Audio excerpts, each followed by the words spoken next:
my first. The movie was amazing. It was really a lot of jeopardy, a lot of suspense. I want you to talk about kind of the mix of jeopardy and kind of relaxed spirit of jeopardy, because it is a story of it's 50 hours, right? That he's just constantly. Talk a little bit about that.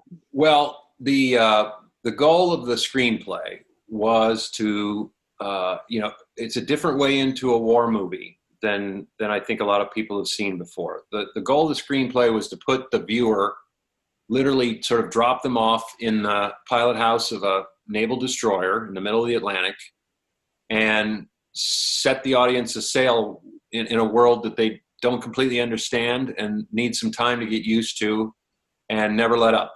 In other words, share the experience alongside the character Captain Krause.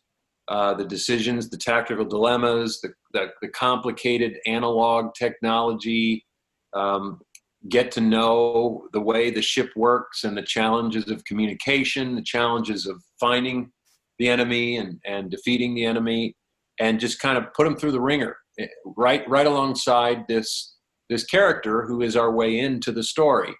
And along the way, get to know him and a little bit enough about him that he provides a way into the experience for you, and to celebrate the steadfast courage and the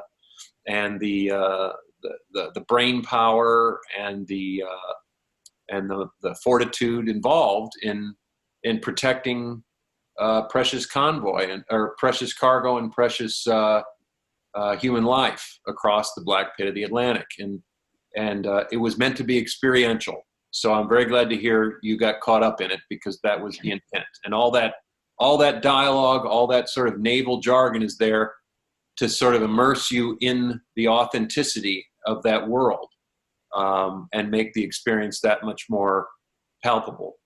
Yeah, no, it was incredible. And, you talk about his character and everything. And I want to mention that I appreciated showing his faith, and it showed that he was, concerned for the job that he was doing, and the faith was bringing him hope. And I would like you to kind of talk more about that kind of part of his aspect of his character. Well, that came from the book. That came from the adaptation of the book.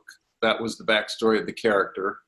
And what it does, because the movie's primary aim is to thrust you into the experience, what it does is it gives you a sense of who this guy is, who this man is, and the sort of moral and religious principles that he lives his life by, so that when these things start to happen to him, we get a sense of who he is and what he holds dear, and we make certain assumptions about him as a man of faith, so that when he's faced with these sort of moral and tactical dilemmas, we understand enough about him to know what he's confronting internally. And, after the first kill, for example, he's a first-time commander, and the crew is celebrating the death of 50 men in the first submarine. And they're cheering, and understandably so, because their job is to defend the convoy and ultimately to defeat the evil of the period, which was the Nazi regime. And on the other hand, that's the irony of war, isn't it? That these soldiers would be celebrating, but this man charged with his first command and his duty being to kill the enemy is staring out into the water at 50 lives that are gone because of an order he gave. And that's more meaningful, that's meaningful across the board, but even more so if we understand him to be a man of faith, and who has, whose moral backstory is probably in conflict with the job he's been given. And this gives you a sense of who he is, and hopefully makes his journey through the story and our sharing it with him that much more meaningful. Yeah. This is really a story about ordinary people forced to be in extraordinary situations and, attempting a very challenging situation. Could you talk about that? Well, yeah. I mean, there's a little bit of that in Sully, isn't there?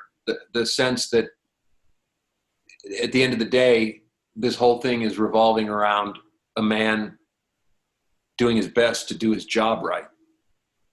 Right? Just the sort of honor and nobility and just in doing your job and getting it done as efficiently and nobly as you can.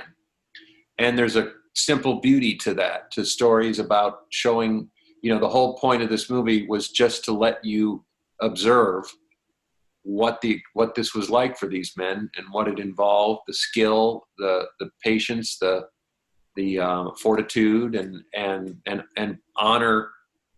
honor that contribution to history by just experiencing it, by watching it happen, by exploring the things that made it so challenging. And in that sense, the everyday man is thrust into an extraordinary situation, and each of them will perform to the best of their abilities. And watching that happen and watching Krauss move through that experience is very moving to me.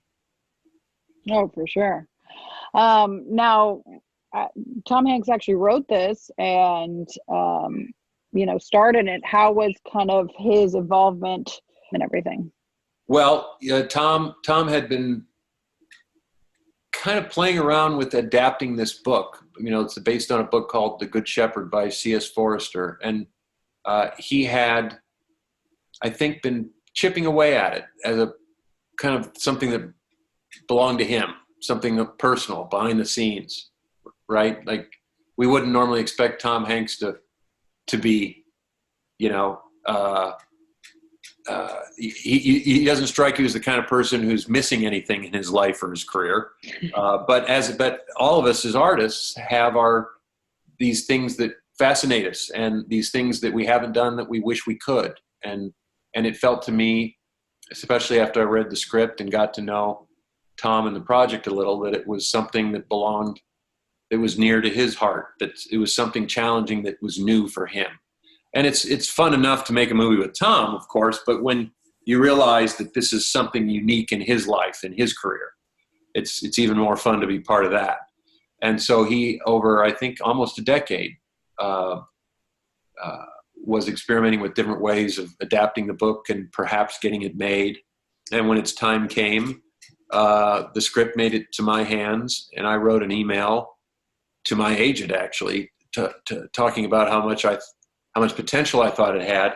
And somehow that email made it up the chain of command to Tom's agent, who read it to him over the phone.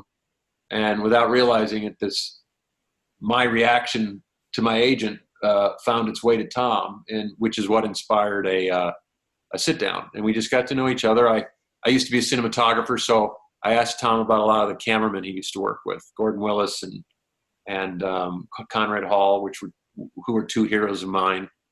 Gordon Willis, of course, having shot a little movie called The Godfather, and Conrad Hall having shot a few little movies like American Beauty, Road to Perdition, and Butch Cassidy and the Sundance Kid. And then we talked about films, and we talked about our favorite filmmakers, and he talked about the movies he'd done, and he has great impersonations of all the directors he's worked with. So it's like, hearing him talk about his movies is like watching a sort of a stand-up routine in some ways. And he's got a great impersonation of Bob Zemeckis. And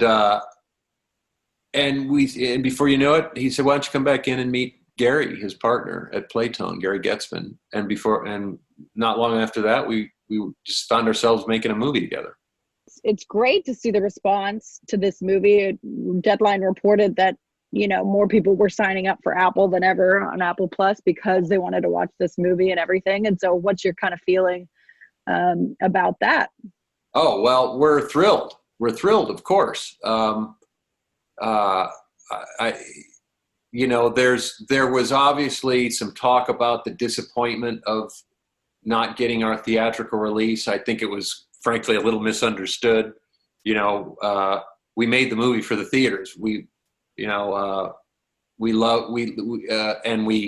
we're looking forward to being in a dark room with tons of people with a big sound system, and obviously when that's your original intent and that doesn't work out, that's disappointing. But the good news is that despite the pandemic, there are the Apple TV Pluses of the world that have really great technology and a different way of delivering a movie to an audience. And the way I see it, we make these movies for audiences, not ourselves. And right now, audiences are at a premium, right? And this is where the audiences are. So I'm very grateful that we found a way to get it out there and share it. And it's a nice feeling to know, with everyone stuck in their homes and trying to be safe, it's a nice feeling to know that you're providing some entertainment, some distraction to people out there who need it. So that's very satisfying. Well, thank you so much. I really enjoyed it, and I thought it was very suspenseful, like I said, and I loved different elements of it. I loved kind of his faith element and everything. So thank you so much. Thank you. Thanks for helping us get the word out.